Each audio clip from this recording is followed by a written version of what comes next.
আসসালামু আলাইকুম এভরিওয়ান। আজকে আমি রান্না করব বাসমতি চাল গরুর মাংস দিয়ে কাচ্চি বিরিয়ানি। তাহলে রান্নার মূল প্রসেসে যাওয়া যাক। বিরিয়ানিতে ব্যবহার করছি বাসমতি চাউল 500 গ্রাম, 1.5 কেজি গরুর মাংস। মশলা হিসেবে আমি দিয়েছি এখানে রসুন, পেঁয়াজ, শুকনা মরিচ, আমার পরিমাণ মতো দিছিলাম জিরা। আপনারা আপনাদের পরিমাণ অনুযায়ী বাড়িয়ে কমিয়ে নেবেন। একটু জয়ফল আর সাথে অ্যাড করলাম 4টা এলাচ, 2 টুকরো দারচিনি, 3-4টা কাঁচামরিচ। এবার ভালো করে ব্লেন্ডারে ব্লেন্ড করে নিয়েছিলাম।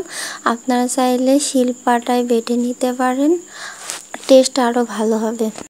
বাসায় যেহেতু টক দই ছিল না, দুধ ছিল, সেই দুধের মধ্যে আমি 1 টুকরা লেবু দিয়ে টক দই বানাই নিছিলাম।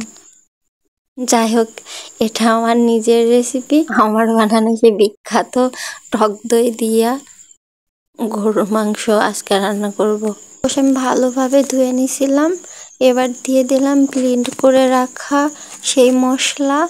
এবার এড করলাম 4টা লং, 2 টুকরো দারচিনি আর 2টা এলাচ, 2টা তেজপাতা। আরও অ্যাড করছি আগে থেকে ভেজে রাখা পেঁয়াজের বেরেস্তা। আসলে পেঁয়াজের বেরেস্তা সবাই বানাতে পারে, এটা নতুন করে বলার কিছু নেই। এতে আমি অ্যাড করলাম হলুদ গুঁড়া, স্বাদ মতো লবণ, গোটা জিরা। আমি বিরিয়ানিতে ব্যবহার করছি রাঁধুনি রেডিমিক্স বিরিয়ানি মশলা। আপনারা আপনাদের ইচ্ছা মতো মশলা দিতেও পারেন, আবার নাও দিতে পারেন। আমার কাছে মনে হয় রাঁধুনি রেডিমিক্স বিরিয়ানি মশলাটা দিলে অন্যরকম একটা স্ট্রং ফ্লেভার আসে, ভালো একটা বিরিয়ানির স্মেল আসে।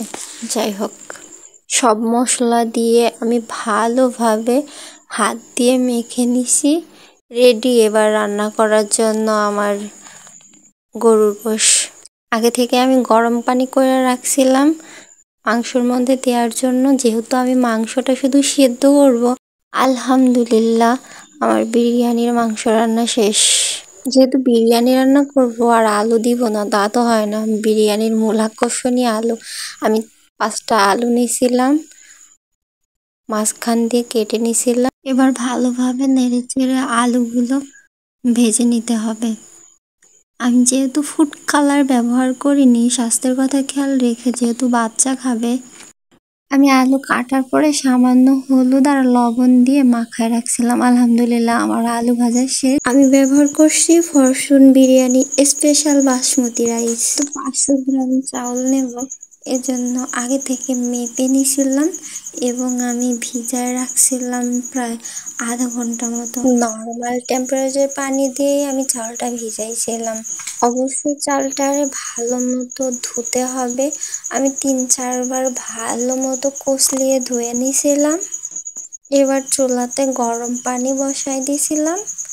গরম পানিতে অ্যাড করছিলাম লং, দারচিনি, এলাচ আর 2টা তেজপাতা। যাই হোক, পানি যতক্ষণ না পর্যন্ত বলক আসবো এভাবে ফুটবো, তারপরে অ্যাড করব 1 চামচ লবণ।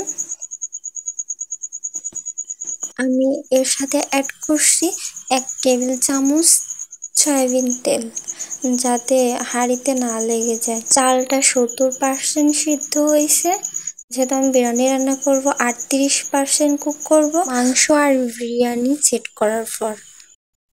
এবার আমি ভাতটাকে পানি ঝরাই নিলাম। চুলা থেকে বিরিয়ানির মাংস নামানোর 25 মিনিট আগে আমি আলুগুলারে দিয়ে দিয়েছিলাম যাতে সিদ্ধ হয়। আজকের বিরিয়ানিতে একটা স্পেশাল জিনিস ইউজ করছি, সেটা হয়েছে আমার আম্মুর নিজের হাতে বানানো স্পেশাল ঘি। যেহেতু আমাদের ঘরে বানানো, একদম ভেজাল মুক্ত। আমি মাংস দিছি, নিচে আলু দিছি। এবার ভাতটা সেট করতে আলহামদুলিল্লাহ, আল্লাহ তাআলা আমাদেরকে ভালোবেসে কত নিয়ামতই না আমাদের দান করছেন। আলহামদুলিল্লাহ, আলহামদুলিল্লাহ। যাই হোক, এবার আমি অ্যাড করছি পেঁয়াজের বেরেস্তা, কিশমিশ আর দুধ। আগে থেকে জাল দিয়ে রাখা ফ্লেভারের জন্য অ্যাড করছিলাম 4-5টা কাঁচামরিচ। এবার আমি দমে দিয়ে দিছিলাম ঢাকা দিয়ে। ডিমগুলো দিয়ে দিছিলাম, সাথে দিছিলাম ধনেপাতা। আলহামদুলিল্লাহ, আমার বিরিয়ানি রান্না শেষ। আলহামদুলিল্লাহ। আল্লাহর কোন কোন নিয়ামতকে তুমি অস্বীকার করবে? আল্লাহ তাআলা এত এত নিয়ামত পৃথিবীতে রাখছে আমাদের জন্য। আলহামদুলিল্লাহ।